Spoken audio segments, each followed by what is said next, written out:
La Magic, La Comeback, La Playoff. Welcome into the Voice of College Football. Appreciate you stopping by for the best in discussion, debate, and analysis. It is typically just the biggest thing in South Carolina, the Palmetto State Trophy between Clemson, who had won 73 in the series, versus South Carolina, the downtrodden one, at 43 games in the series. And of course, since Dabo Swinney took over and Steve Spurrier left the Gamecocks, they had won 5 consecutive at one point, and Clemson went on this long winning streak. And then, of course, 2 years ago, South Carolina pulled off an upset with Spencer Rattler at quarterback, and Clemson took it back from South Carolina last year, 16-7. But high stakes in this one, and an unlikely college football playoff setup with South Carolina coming in, the hottest team in college football, number 15 in the college football playoff rankings. And for Clemson, they came in at number 12. I was surprised that Ole Miss and Alabama, despite a worse record at 8-3, Clemson at 9-2 because of the SEC schedule and standing, that those two teams, Ole Miss and Alabama, fell below Clemson. So the college football playoff berth was right here for Clemson and the taking. But Lenora Sellers had other ideas. Have you seen this guy play? He's ridiculous. Saw him play some last year, but really this year he has been phenomenal for South Carolina. Wow, 164 passing on this day, 166 yards rushing, including the game winner from 20 yards out with 1:08 left to play. He is tough to bring down. He's slippery, he's speedy, he's quick, he's elusive, he's everything. And again, 9 plays, 75 yards for the game-winning touchdown for Lenora Sellers. He also led a field goal drive of 6 plays. The series before, South Carolina was down 14-7. Before that, Cade Klubnik, though, still had a shot to bring Clemson down the field. Still had that 1:08 left to play. He had ran for 2 touchdowns as well.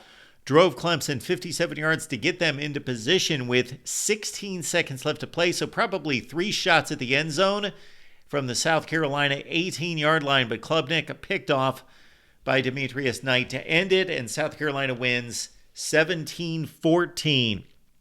South Carolina now 9-3, started 3-3, 6 straight wins, 4 against ranked opponents. Close one against Mizzou. They scored in the last 15 seconds to win 34-30. They defeated Vandy.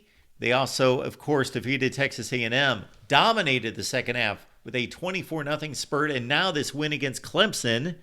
They've got one of the best defensive fronts in college football. So on the pro South Carolina side, they're hot. So if you take the college basketball type approach, where you look at the last 10 games, you look at who's hot, South Carolina's hot. And again, 4 ranked wins and a defensive front with Kyle Kennard, who's one of the best in the business. And wow, if South Carolina does not make the playoffs, Kyle Kennard figured into 2 personal fouls that were directly related to a pick 6 and another interception against LSU way back at the beginning of the season when South Carolina lost that game 33-30 when they led 17-0. But the rest of the season, Kyle Kennard, 16 tackles for loss, 11.5 sacks. He's one of the best. Dylan Stewart up front, and also TJ Sanders. Again, the South Carolina defense is lights out. Rocket Sanders, the incoming transfer from Arkansas, is one of the best in the business as well. Didn't have a particularly great game in this one, but still totaled 108 yards. He's got 13 touchdowns this year. And then, of course, there is Lenora Sellers, who is, let's just say, if you haven't seen him play really, is a more consistent version of Jalen Milroe. But here's the issue. South Carolina's got all that going for them. And Shane Beamer was politicking for his team after the game, saying, hey, you be the judge. 12 best teams in the country, you don't think we're there? But the problem is, it's a resume ranking first and foremost. It is an eye test ranking, yes, but the games have to count. And going into this weekend, Bama had fallen to 13, Ole Miss to 14. They both won much less impressive games. Ole Miss defeating the worst team in the SEC, Mississippi State, in a close game, 26-14. Bama disposing of Auburn, who finished 5-7 by a couple touchdowns. But Bama won the head-to-head game against South Carolina. Close game. They got to stop late. And this is where we really found out, along with the LSU game, that South Carolina had something going this year after going 5-7 last year. And Shane Beamer's job security looked to be somewhat shaky, possibly heading into 2025 after an expected down 2024, where South Carolina was picked to finish 13th in the SEC by the media. Okay, back to the scenario. This is where it gets tricky because, again, a lot of people would say South Carolina is better, but Bama beat them. And then also Ole Miss beat them in Columbia by 24 points.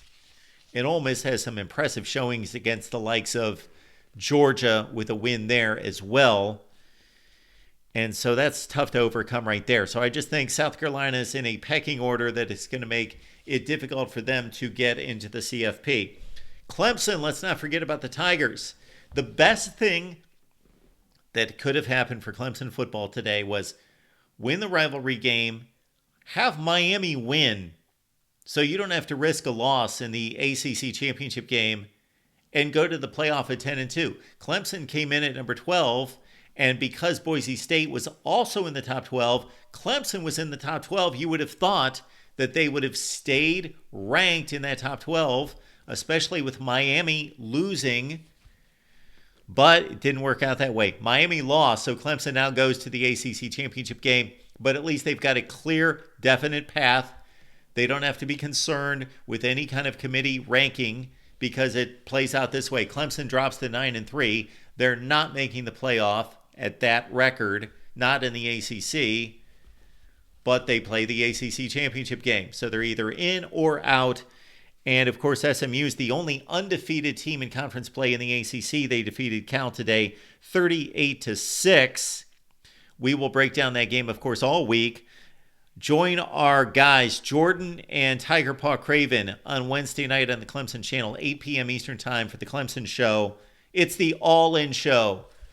And then, of course, we will have a common opponents breakdown, Clemson and SMU. They played 5 common opponents, so be looking out for that video as well. ACC championship games on the line. Clemson trying to get to the playoff, of course, or it could be SMU as the surprise entry into the CFP.